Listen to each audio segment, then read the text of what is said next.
Alright folks, got the first side installed. Not too bad a job at all. So I'm going to show you how to do this one over here. I know I said I wasn't going to show you how to take this Rivco off, but it's so fast. Let's just do it. One thing to keep in mind, that rear bolt, it's a lot easier to get off with a swivel and an extension. Right here. Little 1/4 inch set, 8mm. Found that to be a lot easier to get that rear one off. Be careful. If you drop that bolt, you got to take the rear bolt out of here, pull the cover away, and let the bolt out. Not a huge deal, but took me an extra minute.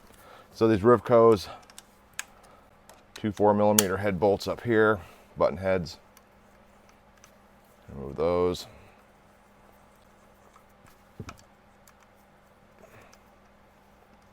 And of course, if you don't have Rivco highway pegs or anything over the heads like this, this will be one step you want to take.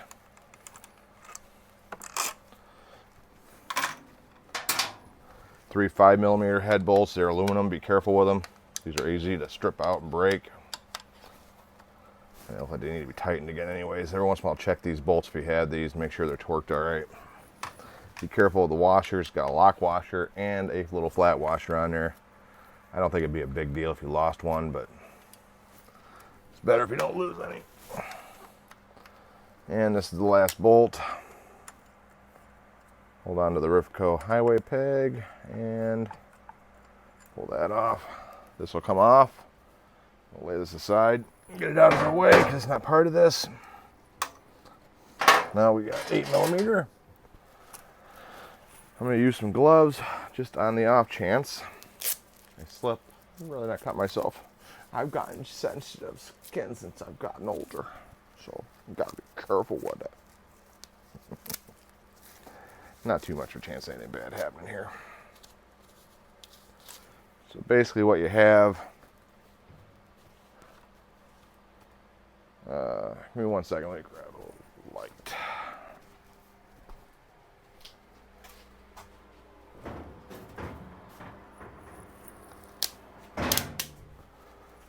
What you have here, 8mm bolt here, 8mm bolt here.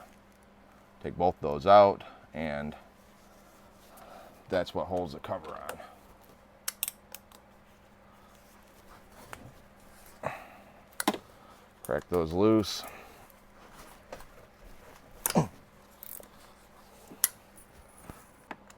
finding this works a lot better than just the 8mm ratchet wrench. This way you can get in there and turn these bolts out. The front one ain't bad at all to get to.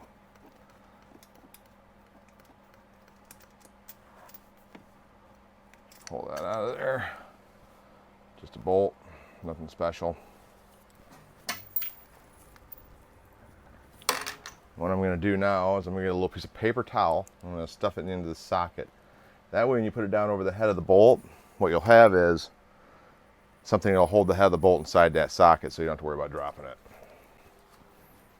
So I don't run into what I ran into last time, which was a bolt down beside the cover of the bike. A bit of blue towel. Don't need quite this much, we'll take it with us. But what you'll have is, if you don't do this, you have a chance of dropping the bolt. This is not as bad when you're taking it off. You might drop it, but when you're putting it back on, it's handy to have. So just take this, use a blue paper towel, throw it on the floor. Piece of blue paper towel, stuff it back in there. Put it on the head of the bolt, put the socket ratchet over it, the socket of it, and we will turn it out of there. What we're going to do is put it back together. We're going to put this head inside this towel. We're going to double it over. We're going to stick that socket over the head of that bolt. We're going to rip this towel off.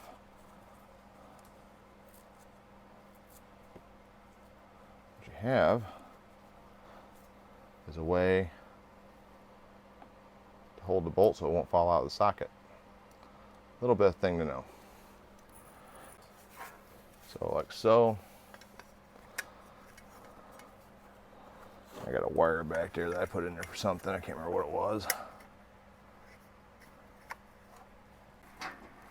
So what I'm going to do is I'm going to drop this bolt in the rear cover.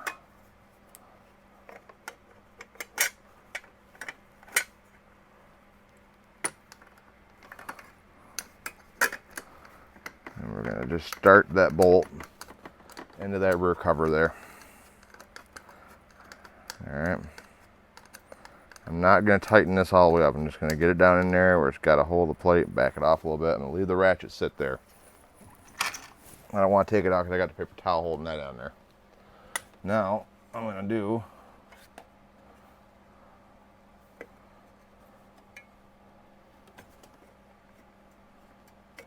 line the front one up. And this little black cover goes behind this cowl a little bit. Not fully, but a little bit. And drop.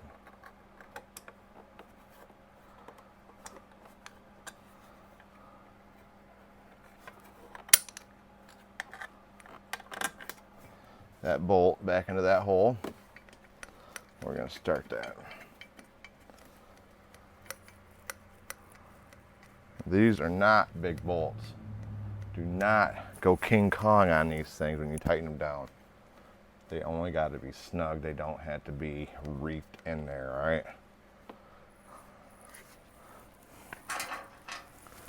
Throw the ratchet wrench back in the tighten. We're just going to tighten those down.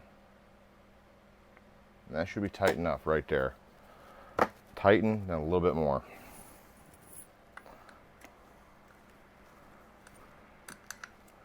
Pull that out of there after I got it all tightened down. We're going to put the ratchet in there. Reef this one down. No, we're going to tighten it down. Now right there, right, it feels snug. That's tight. You can feel the bolt bottom out. Give it another 1/8 to 1/4 turn. That is tight enough. That's all it needs to be. Check this one. It was tight. One finger. See? You don't have to go King Kong on these things. They're tiny bolts. They're not torqued down hardcore, just lightly torqued. All right, so we got that. We're gonna throw this Rivco highway peg back on.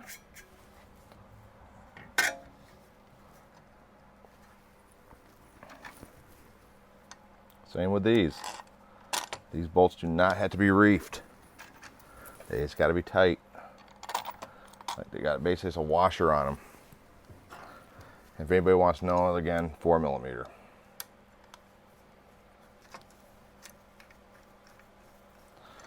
And I don't know if anybody, some people out there may not know, many people do anything mechanical. The last thing you want to do when you put something together is take this. I wouldn't want to do is, the last thing I want to do is go, tighten that down and try to get the rest of the stuff together. You just lost all your movement that you had for installing this thing. So you want to do is you want to leave your hardware a little loose. Give yourself some room. Make sure this thing can move around. That's the secret of putting things together. Don't reef everything down till you have it all in. Get all the bolts started. Get everything where you want it positioning wise. Then go through and tighten everything down. That's the wrong bolt. Right now, if I had that all tight, let's say this thing was off a little bit like this, I wouldn't be able to get the bolts in. But because it's loose, I can move this around where I need it.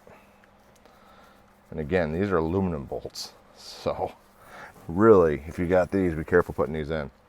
There's not a whole lot of torque that's going to be involved to break one of these, all right? They're meant to be able to be broken if the bike goes down. You got the highway peg out so you don't damage your heads and stuff on the bike. That's the way Rivco designed them.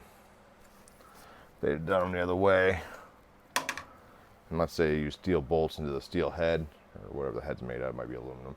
But anyways, you know, steel, good heavy duty bolt in there.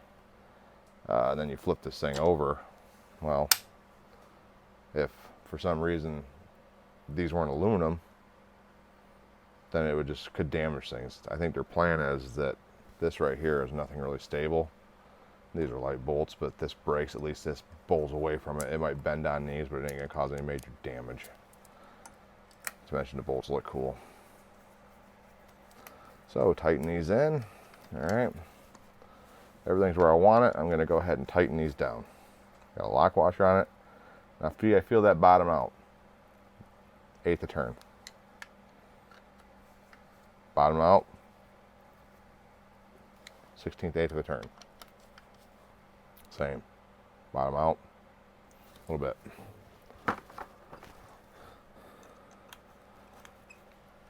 Bottom out. Feel it bottom. You can feel it grab the plate. 1/8 a turn. Good. 1/8 a turn. Stable enough. There's no reason to reef down on these things. That's a little snippet of good information for the day. But that's all there is to it. And we have awesome head covers on our Goldwing. They sit up near a little bit so air can get past them. You don't have to worry about these things overheating, helping the engine overheat. This bike is liquid cooled, so it's not like it's cooling through the heads like a Harley Davidson would do. You know, a Harley, you probably wouldn't want to cover the heads up because, well, air's trying to escape and air's cooling them. These liquids going through and cooling them. Different kind of bikes, different kind of engines. Nothing wrong with either one. Nothing. There's cons and pros to each. Volkswagen Bugs for years in the 60s, 70s and stuff. They were air-cooled engines up to the point where they made the new ones recently. They ran fine. Not great in the winter for heaters because they didn't have any liquid to heat up to give you heat, but they worked. But anyways, that is all there is to this. So I am going to wrap this up. We'll go in and start putting this video together, and then tomorrow I got to learn to pack this bike up for the camping trip. So, all right, I hope this was informative, interesting, and whatever else. So, you guys have a good one. I'll talk to you later. Bye.